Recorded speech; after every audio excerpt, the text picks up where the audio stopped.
This is an excerpt of Violence is the Only Solution, 3 Vic Powers Crime Tales by Gary Lovisi, narrated by Colin Hussey. Now available at Amazon, Audible, and iTunes. I believe in homicide. I've always believed. It's just the way things turned out for me.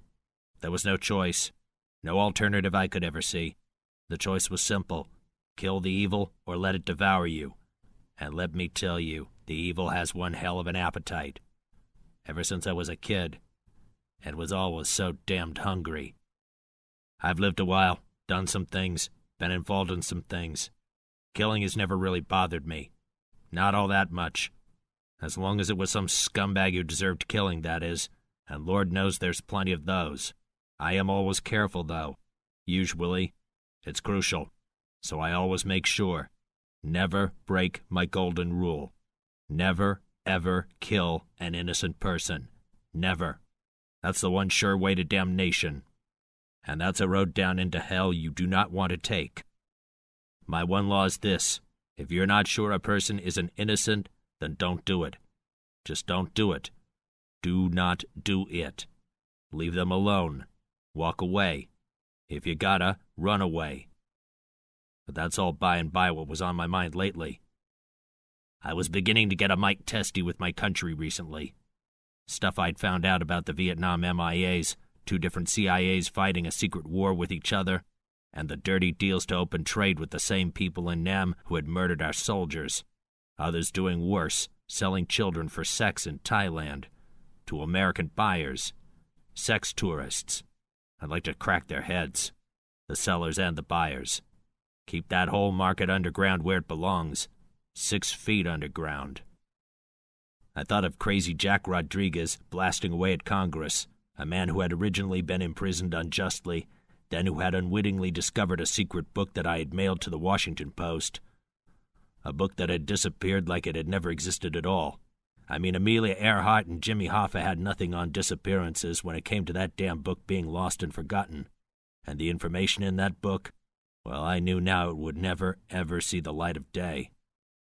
Then there was Rodney King, the L.A. riots, Ruby Ridge, Waco, the O.J. fiasco, Oklahoma City, all war cries in certain circles.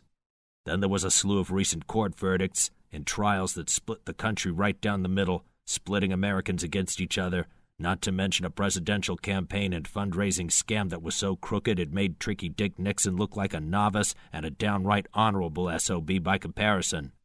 It was so bad it might even bring down another American president. Of course, it was all common sense to see and to figure out, but common sense solutions didn't seem to matter much in America anymore. Talk about the damn snail darter?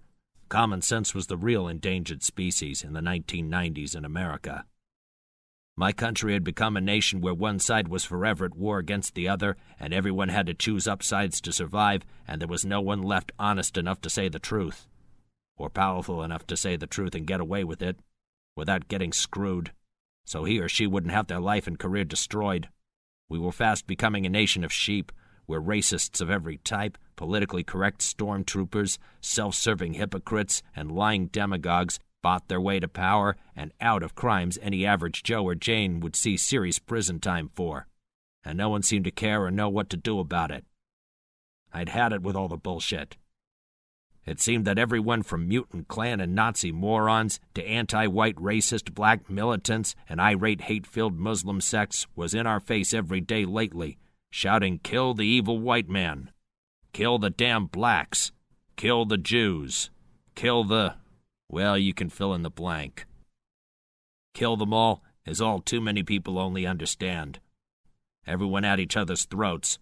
All the problems, all the pain, all the lies, because all the time the implication too often seemed that violence was the only solution to the problems we faced, as a nation, as individuals. It's in the news every single day. It made me so sick. You see, I understand violence. That's why it sickens me.